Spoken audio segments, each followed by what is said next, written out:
સ્કૂલેથી આવી ગયા, ફ્રેશ થયા અને આજ ધર્મની જીદ હતી કે એને ચોકલેટ બનાવવી, એ પણ ઘરે.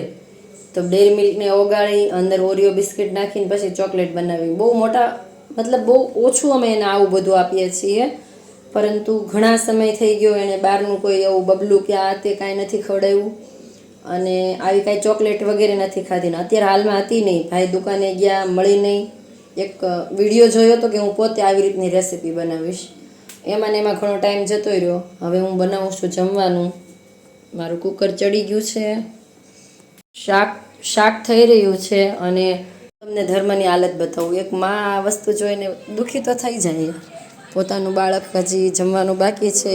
જે ઘરે મમ્મી રહેતી હોય એને તો ક્યાં બાળક આવે તરત અને મમ્મી એના માટે જમવાનું મતલબ રેડી સ્ટેડી રાખે કે બાળકને માત્ર હાથ પગ ધોવડાવીને જમાડી જ દેવાનું હોય છે. અને મારી સાથે જો કેવું થાય છે,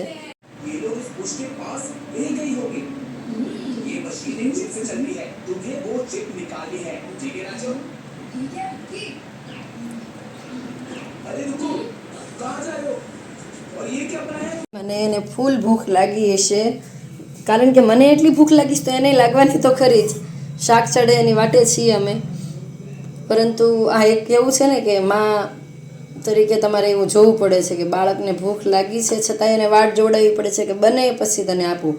અને આ વસ્તુ તો એક વર્કિંગ વુમન સમજી શકે કે જે પોતે બહાર વર્ક કરવા પણ જાય છે, કમાવા પણ જાય છે, સાથે બાળક અને ઘર પણ સંભાળે છે.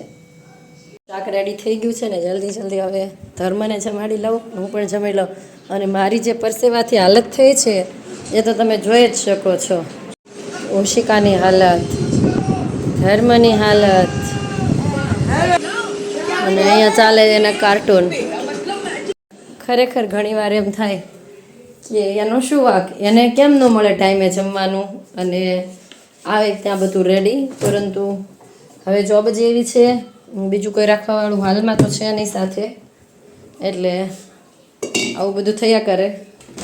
પછી બેસી ગયા હતા મેં મા દીકરો જમવા. દૂધી બટેટાનું શાક, રોટલી અને છાશ. હવે મારું પેટ તો પાણી પીને જ ભરાઈ ગયું હતું, ધર્મને જમાડી લઉં. અને બીજે દિવસે સવારે અમે પહોંચી ગયા હતા સ્કૂલે, ને સ્કૂલમાં ચૂંટણીની તૈયારીઓ અમે ચાલુ કરી દીધી હતી. ક્લાસરૂમ મતદાન મથક બનાવવા માટે હંમેશા આપી દેવાનો હોય છે. તો શાળાની અંદર જે ક્લાસરૂમમાં સજાવેલું વિદ્યાર્થીઓ દ્વારા, શિક્ષકો દ્વારા જે કાંઈ ચાર્ટ, એક્ટિવિટી કે દરેક વસ્તુ કાઢી લેવાની હોય છે. અને આ દુઃખ તો એક શિક્ષક અને એક વિદ્યાર્થીઓ સમજી શકે છે કે આખા વર્ષ દરમિયાન આટલી બધી મહેનતથી આટલી બધી એક્ટિવિટીઓ, ચાર્ટ, બાળકોની પ્રવૃત્તિઓ, પ્રોજેક્ટ વગેરે લગાવીને જે ક્લાસરૂમને સજાવ્યો હોય છે તેને કાઢીને અત્યારે પેક કરી દેવાનો હોય છે, કારણ કે ચૂંટણીઓ આવી ગઈ હોય છે. તો બસ જે ક્લાસને મતદાન મથક તરીકે આપવાનો હતો એ ક્લાસને અમે હવે ખાલી કરવાનું ચાલુ કરી દીધું હતું. સિનિયરો દ્વારા જાણવા મળેલું છે કે દર ચૂંટણીમાં આવું જ હોય છે, કારણ કે ચૂંટણીમાં દર વખતે ક્લાસરૂમને સાવ ખાલી કરીને આપવો પડે છે. એટલે બાળકોના પ્રોજેક્ટ કે જે કાંઈ એક્ટિવિટી હોય એ બધું કાઢી લેવાનું હોય છે. એટલે નવા શિક્ષક તરીકે મને તો ઘણું દુઃખ લાગતું હતું, પરંતુ હવે મને સમજાણું હતું કે સિનિયરો દર વર્ષે પોતાનો ક્લાસ આપે છે, ફરીને એનો એ સજાવે છે. તો આવું બધું શાળા જીવનમાં ચાલ્યા કરે. તો આખરે ક્લાસ ખાલી થઈ ગયો હતો. વિદ્યાર્થીઓના પ્રોજેક્ટ અને વિદ્યાર્થીઓ વગર આ ક્લાસ તો મને એકદમ બેકાર લાગતો હોય એવું લાગતું હતું. પરંતુ જેવા આ ક્લાસથી નીકળી અને હું મારા ક્લાસમાં ગઈ તો મારા નાના ભૂલકાએ જે કામ કર્યું હતું એ જોઈને હું તો એકદમ સરપ્રાઈઝ થઈ ગઈ હતી. નાના બાળકોએ લીમડાના ફૂલ અને કરેણના ફૂલનો ઉપયોગ કરીને આવું સુંદર મિસ લખ્યું હતું અને મારા ટેબલ ઉપર તો મારું નામ પણ લખ્યું હતું. વિચારો, તમને આવું સ્પેશિયલ તો કોણ જ ફીલ કરાવી શકે.